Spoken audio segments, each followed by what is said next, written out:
far from free. Oh, shiznits. This looks like emotional damage.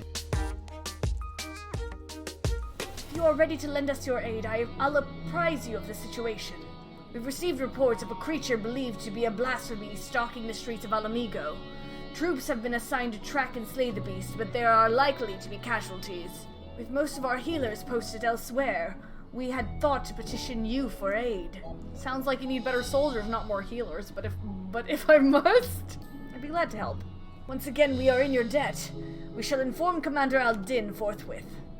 My comrades in the Immortal Flames will be glad to have you watching over them. You see, as there have been no sightings of any blasphemies in our lands, we have joined our Alamigan allies in their hunt for the fiend. Trouble is, the majority of our own healers are working day and night to treat the tempered Imperials captured at Pagalthan. For that reason, we too will be glad of your help. Your presence alone will be a great comfort to the troops, I'm sure. As time is of the essence, I ask that you make your way to the Alamigan quarter and report for duty. Commander Al-Din is overseeing the hunt, and he will explain all upon your arrival. May Ralgar grant you strength. Mistress Du, we were told you were on your way, but this is even quicker than expected. I'll tell Commander Al-Din you've arrived. One moment, please. Sralbon, glad you could join us. I appreciate that we've a far greater crisis to worry about, but we cannot afford to ignore the situation here either. I'd like nothing more than to hear about your recent adventures, but I'm afraid such pleasantries will have to wait. Oh, shoot. As our man in Thavner will have told you, a blasphemy is loose in Alamigo. When it first appeared, the city guard were able to get most of the bystanders to safety, and for a mercy, those caught in the chaos only suffered minor injuries.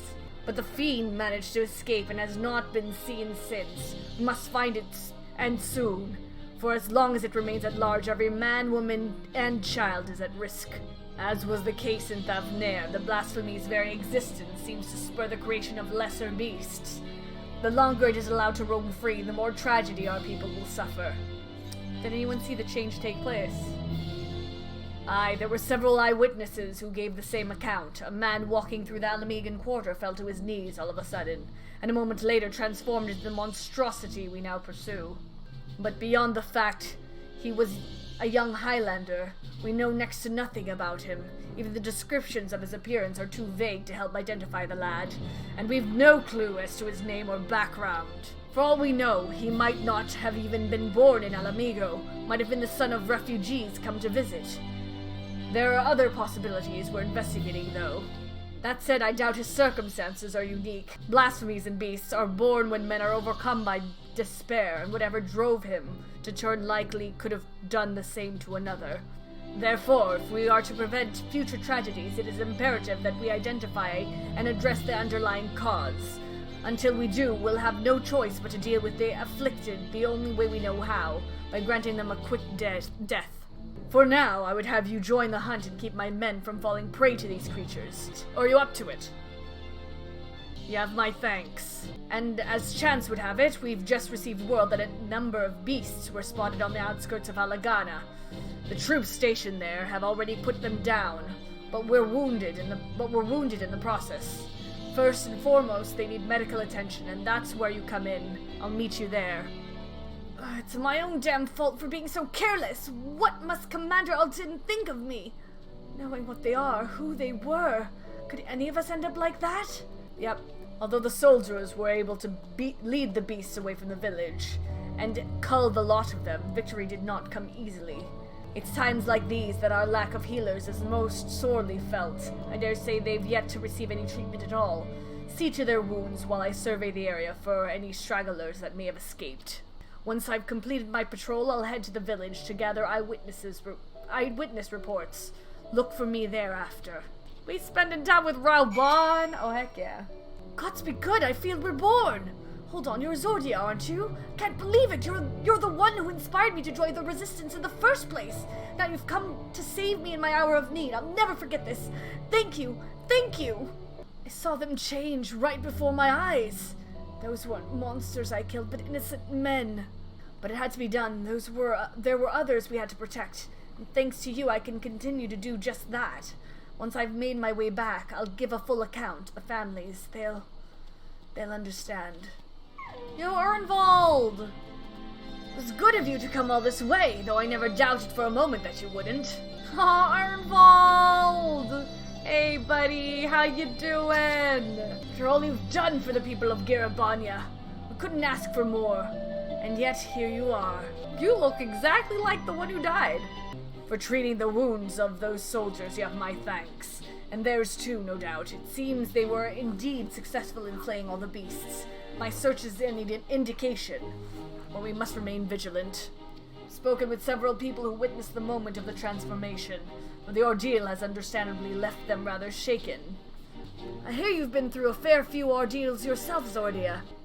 Yes, been through quite a lot. As for me, I've been kept busy with this and that, like getting the hang of this wheelchair. Obviously, it has its limitations, but it gets me where I need to go. I've been working with this new organization as well, which is what brought me here. But no sooner had I arrived than those locals turned. Reganfrid, I heard you were there when it happened. What can you tell us? The ones who underwent the change are the very people we were trying to help. Perhaps I should explain from the beginning. The meeting Lys held in the royal palace marked a turning point for all of Garabanya. It spurred us to open a dialogue with peoples and communities we otherwise would have shunned. But there are still so many problems to be addressed, and countless souls struggling to build new lives for themselves. I decided to form a volunteer group, the Silver Griffins. Our main concern is the welfare of Alamegans who sided with the Empire, for whatever reason, and helping them find their place in society. In particular, the surviving families of Krania Lupi. You've changed your tune. Make no mistake, I've not forgiven them. I don't have that in me, and I doubt I ever will, but the memory of that day in the palace, of Fordola asking to be locked up again after saving us all, stayed with me. Aww, got me to thinking about why she and the other youths would commit such atrocities, why they'd swear to serve the Empire, and the answer was simple, because they'd seen what we'd seen and suffered much the same. In a hell where all were condemned, they chose to betray one brother to save another. That's how the Garleans win, not by breaking you, but by making you break yourself. By making that choice the right one for a man at the end of his tether. Healing only begins with liberation, and some scars never will regardless. Those who return from foreign lands may have difficulty carving out a living here, but the ones who'd pledge allegiance to Garlemald. This is not the Alamigo we dreamed of, but after 20 years of misery, I'll not see it all thrown away because we can't come to terms with the past. That's why I formed the Silver Griffins, to see that no one is cast aside. It's a cause I support, and it's what brought me here today. I've been acting as a mediator. In the short time he's been with us, he's proven himself a natural. But despite our early successes, the families of the Skulls continue to refuse our help. I think I see where this is leading. They're the ones who turned, yes? Comes as no surprise. Their kin tormented and murdered fellow Alamegans. Anyone with a conscience would feel shame and guilt, and for some it might be too much to bear. Damn, that sucks. I think I might know why they're turning us away. It's a sensitive matter, though, so let's go somewhere where we won't be overheard. It's about one of the men who turned. I saw his memories. Oh, shoot! That's right, Arnvald can do that! I forgot. With the echo, I'll not pretend I understand it, but tell us what you learned. I only caught a glimpse, but that was enough. It was during the occupation. A man raising his son. Only the two of them. But they were a family. To keep his boy clothed and fed, he chose to side with the Empire. He knew what others would say, but he did it anyway. Aww. And so he was branded a traitor. Every day his son listened to the jeering, the insults, but there was nothing he could do. When he came of age, he joined the Skulls in the hope it would make life easier for his father. He never dared to question his orders, no matter how depraved. He died in the revolution. But not before killing his own countrymen. His father wept not for the betrayer and murderer, but for the man he could have been. He blamed it all on himself, right up until the change took him. Damn. I can only pray he and his boy have finally found the peace they were denied in life. Alas, theirs is an all too familiar tale. They cannot forgive themselves, nor can they see how anyone else could.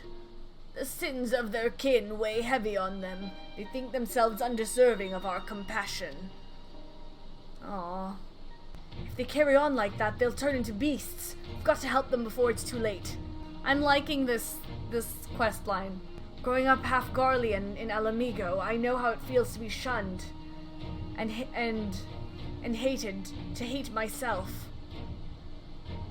But so long as we give ourselves and others a chance, we can change for the better. And while I might not be as clever or eloquent as some like Alfino, I know I can make a difference. I might not be quite the swordsman I used to be, but I'm still a fighter at heart, and I owe it to Aaba and Auli to make the most of this life so long as I've got it. We Silver Griffins will give our all to see that no more beasts or blasphemies ravage Girabania again. So, Commander Eldin, do we have your approval to continue our work? Of course, there's no enemy more formidable than despair, and I'd be a fool to refuse your help. That even a single one of our people has succumbed to this transformation is proof of our failure to protect them. Aww. Therefore I pledge the Silver Griffins my unconditional support. Together we will prevail. Now that we have Zordia on hand to aid the troops, I believe we are ready to face any beast we encounter. Though I fear it is only a matter of time before others appear, I ask that you lend the Silver Griffins your assistance in the meantime. Very good. For now, let's return to the city. Those who harbor guilt do so not because they are weak of heart, but because they have failed to meet the demands they make of themselves. 'Twas the same for me when I believed that my failures had led to the Sultana's assassination. The despair and self-loathing were indescribable. I was fortunate that you and the other scions came to my rescue, that I had friends who convinced me I was more than the sum of my worst mistakes. Now we must do the same for the people of Alamigo. We must help them to heal and find the strength to, if not forgive, then come to terms with who we were, so that we can look to who we can be, who we should aspire to be. This is precisely why the work of the Silver Griffins is so vital. Though our problems are not new, the emergence of this deadly phenomenon means we cannot afford to delay addressing them any longer, and we will be better for it ultimately. Once we've decided a course of action, you'll be the first to know. Until then, may Ralgor watch over and keep you. We were hoping you'd stop by. I'll show you to Commander Eldin at once. You're welcome sight as always, Zordia. Aye, and a lot's happened since we last spoke. We Silver Griffins have been keeping busy, as have I and my men, but I'm afraid we've little to show for our efforts. Although we've been searching high and low for the blasphemy, we've seen neither hide nor hair of it. Unfortunately, everyone else has had better luck. We've received reports of lesser beasts throughout Girabania, and putting them down is as important as hunting the blasphemy that got away. To complicate matters, rumors have been circulating that these beasts were the Skull's kin. Oh, while this was true of recent incidents in Alagana, we cannot have people jumping to conclusions, given what they might feel tempted to do. It has been suggested that we take these individuals into custody for their own protection as much as the safety of others, but that would only isolate them even further and given credence to the rumors. The recent unrest has hindered the efforts of the Silver Griffins to no end. Therefore I ask that you aid them in their endeavors and see if there is aught that can be done. Also, you'll be joined by another volunteer. Try not to be too surprised. I thought I felt my ears burning. Fordola! I love that we're actually spending time with them. I said I don't need a keeper, but did they bloody listen? Did they bollocks? Come on, don't be like that. This is what you agreed to. Besides, you never know when you might have need of a healer. And there's none better than Zordia. That's right, I'm the best healer around. He's right. You've earned a measure of trust, and this shouldn't be taken to mean otherwise. Thick as thieves are we now? Then there's no need for this sodding collar. Aye? We all know it's not coming off anytime soon. But if this is how it's to be, then fine, so long as she keeps out of my way. I want the two of you to visit the Silver Griffin's headquarters in Alagana. Several relatives of the Crania Lupi have agreed to meet with them, and we could do with a measure of precaution. If anyone so much as mentions the skulls, I'll deal with it. Understood? Let's get this over with. I love that we're getting some aftermath. She's as much at risk of turning as anyone. Maybe even more so. You don't need the Echo to see the weight she's carrying. She's still not got a handle on her own Echo either. Sometimes the visions come without warning, and with such force that it's all she can do to stay standing. There's no telling what might happen when she comes face to face with the family of her former comrades, so look out for her, please. I wish there was more I could do for her myself. You've done enough, Arnvald. We've all got our own duties, and I'll see them through to the end. So must we all. Follow Fordola's lead. We're counting on you both. But be ready to step in, even if she curses you for it. Don't worry, Raubon, I got this.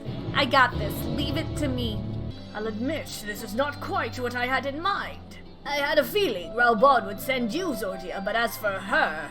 If you've got any complaints, take it up with the commander. No, it's fine. Truth be told, ever since that day at the Royal Palace, I've been thinking. Stop, you don't want to say it, and I don't want to hear it. The matter at hand, then. We Silver Griffins have been working to support the relatives of the Crania Lupi, but one family has gone missing, a mother and her parents, who lived together under the same roof. One of ours paid them a visit, but they were nowhere to be seen, and when they went inside to check, they found the house had been torn to shreds, thick gouges in the floor and the walls, made by a beast's claws by the look of them. You think they've turned? Aye, that is the most likely explanation. Please do what you must before anyone else is hurt. There's no time to waste. I'll head west, you east. In the dirt you spy an envelope containing a crumpled, tear-stained letter. Read the letter. Dear Mother, I hope this letter finds you well. Time is short, so I must keep this brief. Although I have never done anything to make you proud, I promise you things will be different when the war is over. Till then, take care and know that I love you with all my heart. Placing the letter back into its envelope, you turn your attention to finding the others. This is so sad. Time-worn wedding ring. You discover what appears to be a wedding ring with the name and date engraved on the inside. Then it is as we feared. I found and killed a third, was carrying this. A matching ring. I'll deliver these effects to their next of kin and arrange for a funeral, or as close to one as possible under the circumstances.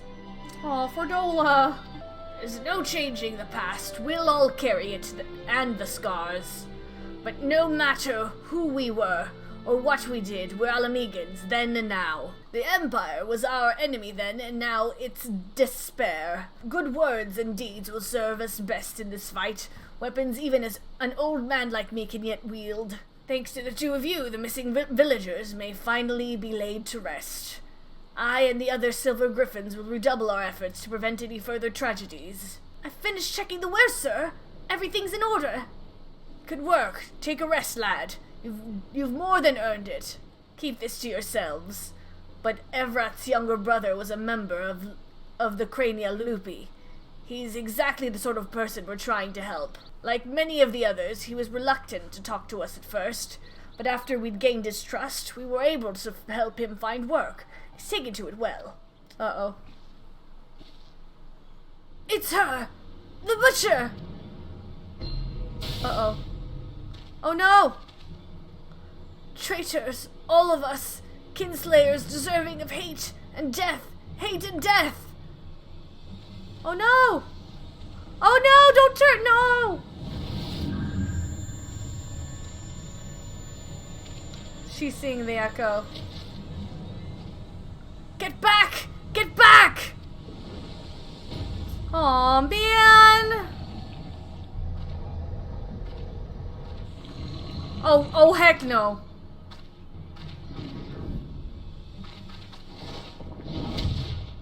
Fordola! Is she okay?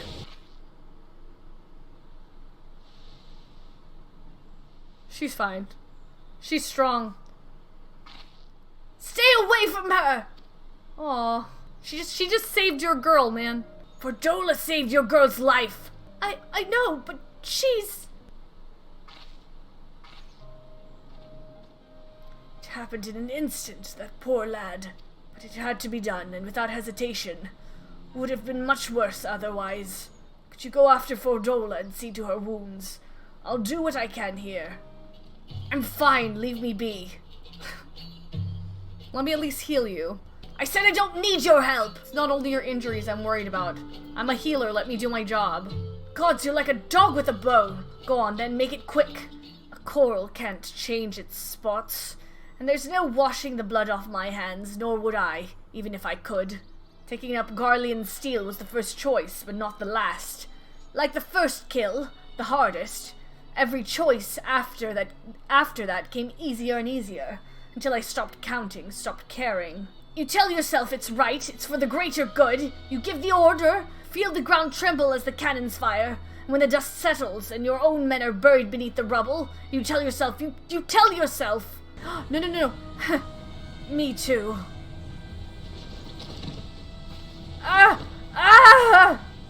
You mustn't give in. That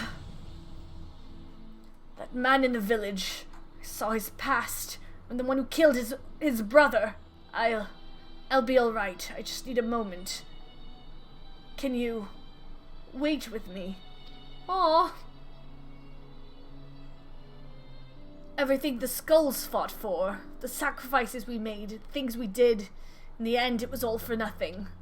Sometimes I look back on the road I walked, the bitterness I can still taste, and I wonder, if I'd grown up in another time, another place, would I have done the same to a different people?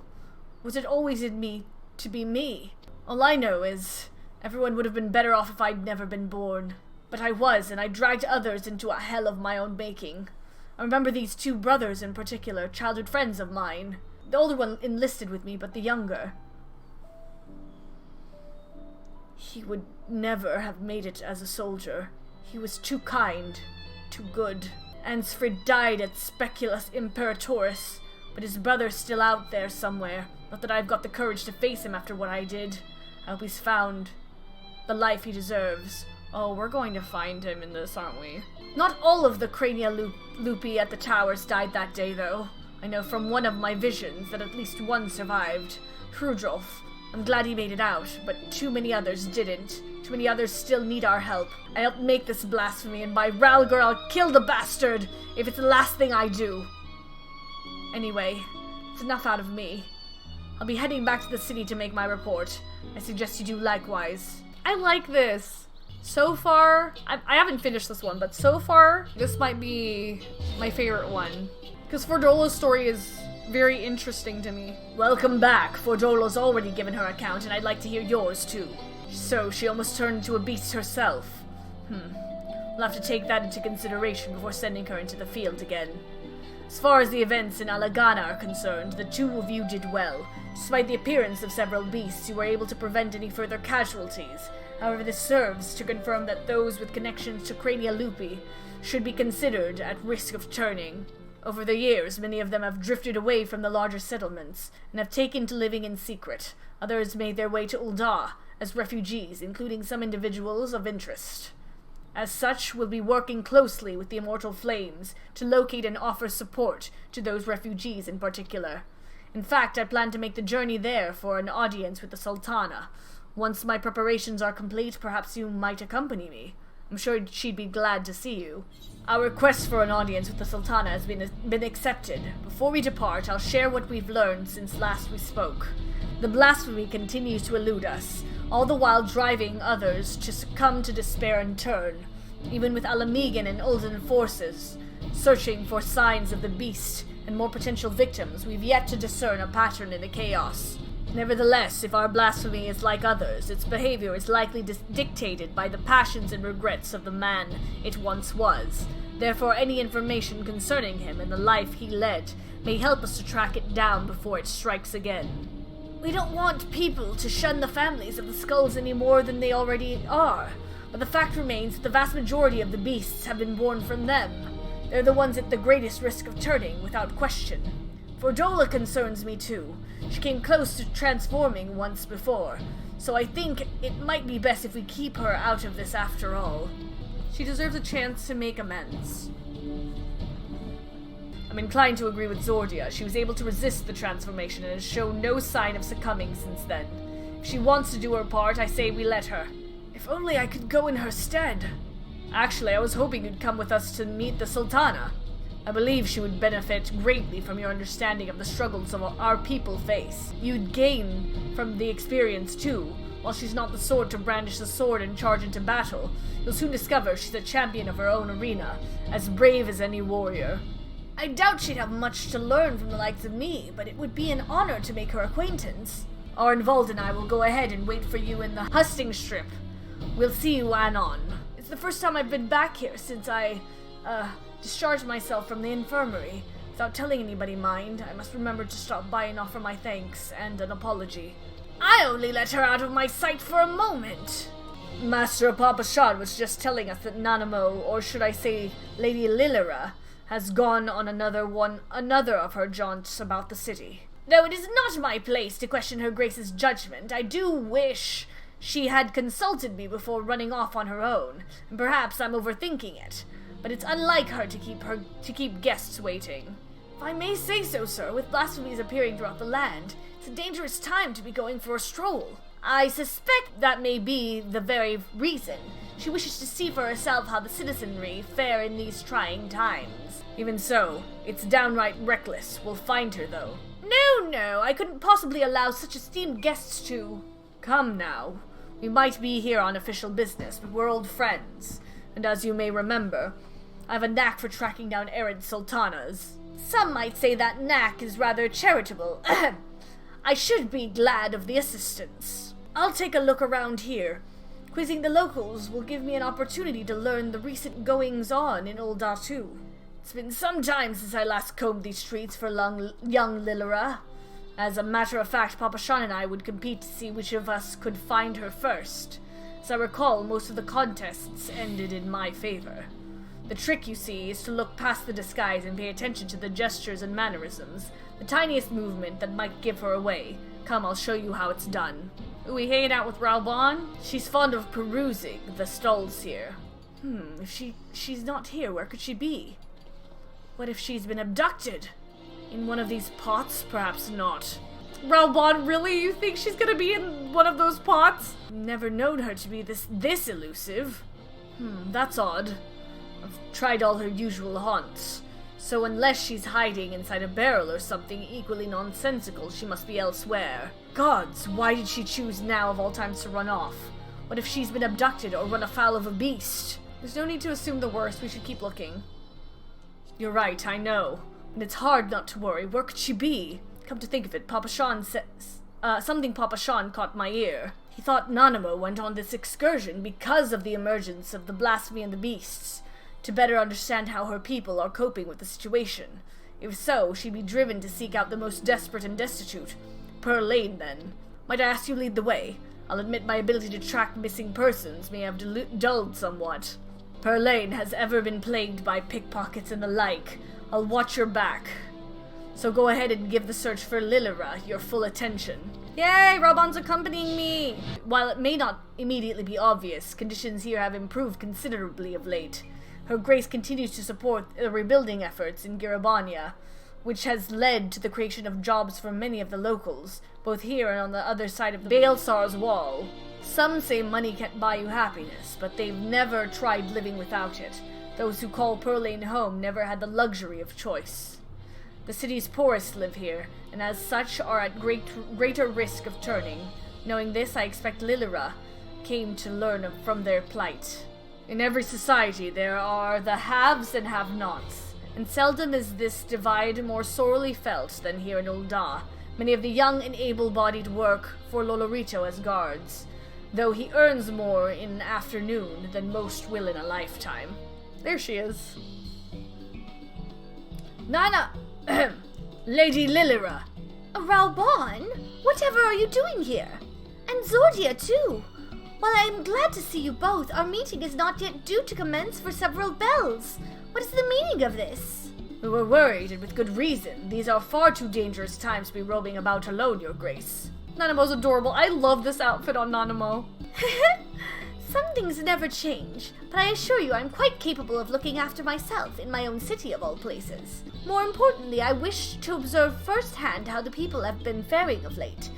That I might be better prepared to participate in our discussion later, but I have finished. You will be comforted to hear. Then pray allow us to escort you to more amenable surroundings. Would you care to ride on my shoulder? Certainly not. You have already attracted more than enough attention. Ha! Cute. I have a feeling the search would have taken rather longer if Alban had been left to his own devices. I thank you all for making the journey here during these difficult times. And it is my pleasure to properly make your acquaintance. On behalf of the people of Eorzea, allow me to express my sincerest gratitude for your continued dedication to our cause. With respect, Your Grace, I'm just a soldier. Was a soldier. Still, I say, Commander Aldin would not make such a distinction, and neither will I. You yet serve your people and have provided solace to many of Alamigo's most vulnerable. If I were to deal with this threat, we must forearm ourselves with knowledge. I understand you come bearing information regarding the blasphemy and its victims? We have indeed. That was a cute little side quest. Finding Nanamo, hanging out with Ralbon. Hence the need to locate families of Crania Lupi members who have fled to Thanalan. There is no end to the struggle faced by Alamigan refugees, and those who once pledged allegiance to the Empire are no exception. But rest assured that irrespective of their pasts, all will be treated with an even hand. All will be afforded such aid as I am able to provide. If I might be so bold, I have a question. What do you have in mind for those most at risk of undergoing the change? I believe there is but one recourse. Earnest and open dialogue. While some are born into unimaginable wealth, others suffer great hardship and oppression. The circumstances of our birth are beyond our control, our fates subject to the whims of the gods, some would argue. I once thought myself a prisoner to my fate, a figurehead, helpless to watch on as my people starved, a powerless puppet. I wanted nothing more than to cast it aside, to free us all, but failed for my naivete, and then was afforded a second chance for my privilege. The world is unfair, terribly so, but we have the power to push back against inequalities and injustices, if not overcome them on blessed occasions, to love our neighbor and share in life's bounties, to open our hearts and come together as one. But without the support of the people, such words are naught but vain platitudes. Thankfully, my recent attempts to make inroads with the monetarists have met with some success. Despite differing views on many subjects, we yet strive to find common ground. I'm so proud of Nanamo. Common ground. We've been pouring all our efforts into aiding families of Crania Lupi, and while it seemed to help to a degree, some have still succumbed and turned.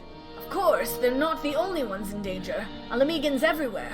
Whether they sided with the Empire, fought for the Resistance, or were caught in the middle, they all suffered. They all wake up in the night, at times, haunted by memories of death and despair. We know what can happen if those feelings are left to fester. The legacy of the Imperial occupation will not soon be forgotten, but rather than seek to forget, mayhap it is necessary to remember, to acknowledge and accept the truth of it, that they may properly mourn those they have lost. Aye, a remembrance. I propose we hold a memorial ceremony for those who died during the war.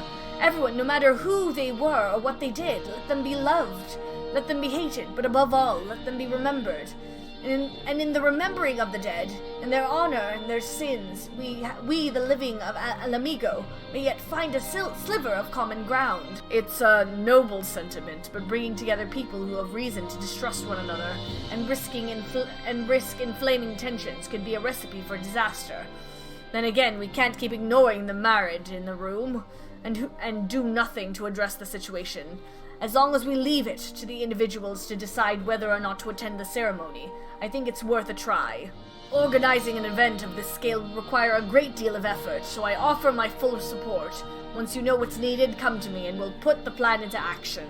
Arnvald's awesome. Obviously, some will balk at the idea, which is perfectly understandable, so I'll be listening to their opinions as well. After all, we want it to be a ceremony that brings Alamigans together. I was wondering, Your Grace, if I might ask about your approach to well, talking to people, winning them over. As you can tell, I'm no politician, so I'd be grateful for any advice you can share with me. Why, I would be delighted to.